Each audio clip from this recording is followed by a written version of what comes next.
With the Euro 2020 coming to a dramatic end, I thought it would be a good time to remind the supporters of every country that isn't Italy that there's always another chance.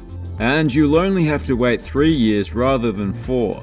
In 2024, the tournament will take place in Germany, in 10 world-class venues. So with that being said, well, here they are. Olympiastadion. We start off with a stadium that's unlike any other that you'll see in this video. Not just because there's a track around the field, but the grandiose classical design is one of a kind in many ways, especially the wraparound stone exterior. But the stadium has been modernized since the 1930s. I don't think you needed me to tell you that, but it looks fantastic nowadays. On top of that, it has its fair share of uniqueness, with the open section of the stadium at the western end, as well as this multi-tiered section of seating on the south side of the ground. I really like this one, despite the track. Allianz Arena. It was arguably the most technologically advanced stadium in the world when it first opened, and it's still impressive today. Even in 2021, it's considered by many to be the best stadium in the world. And it has a good argument, but it faces stiff competition in Germany alone. Whether it is or not, it's quite a spectacular sight, inside and out. Although on the outside it looks much better when it's lit up at night. I'm not a big fan of the plain white look by day, but to each their own. On the inside you won't be mistaken for which club plays here. That's right, Bayern München. Or Bayern Munich as they're better known outside of Germany, because clearly we can't say München properly. The vibrant branding on the seats looks fantastic, especially when you consider how monochromatic it was beforehand. Signal Iduna Park. Firstly, I love the exterior, particularly from the bird's eye view. That silver roof contrasted by those bright yellow support pylons looks fantastic. And not too many teams have their logo on the roof. The stadium is known for its incredible atmosphere, especially for club football where they can cram 15,000 extra spectators in, due to there being standing room available, which allows for the famous yellow wall. As with many German stadiums, the capacity is reduced for internationals.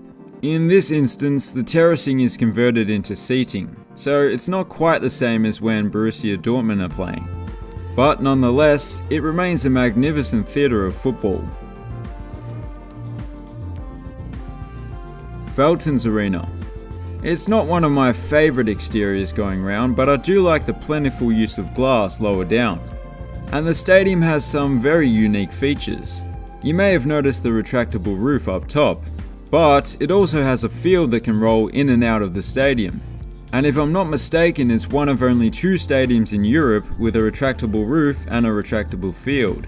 The other being I can't pronounce it, but it's in the Netherlands.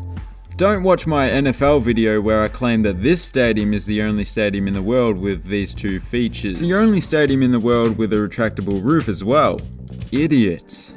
I had clearly eaten one too many rum balls before the recording. Anyway, I do like that the roof of this stadium is somewhat translucent and lets in a decent amount of natural light. It looks quite nice on the inside. Mercedes-Benz Arena. It was once named after a certain historical leader that shan't be named. But I think you know who I mean. Mustache, but those days are gone and the stadium is completely different to what it was back then. The stadium's outward appearance is defined by the unique fabric roof canopy that's supported by this huge steel structure that could be mistaken for a roller coaster. What would be a very boring roller coaster, might I add. The interior is made up of 2 tiers of seating, but the top tier is about 1/4 of the size of the lower tier, which gives it a somewhat unique look, but it looks great. Volksparkstadion. Unbelievably, this one is currently in the 2nd tier of German football. Madness. Although there has been a stadium on this site since the 50s, the stadium you see today is completely different from that one. It's even orientated in the opposite direction. The design is pretty much perfectly symmetrical on the outside, and the same almost goes for the inside as well. There is a slightly different design on one side to accommodate luxury suites and whatnot.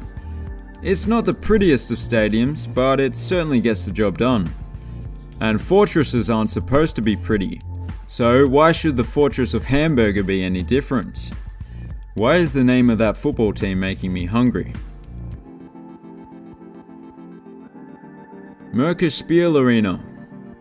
From the outside it looks like a cross between a pizza box and, a football stadium.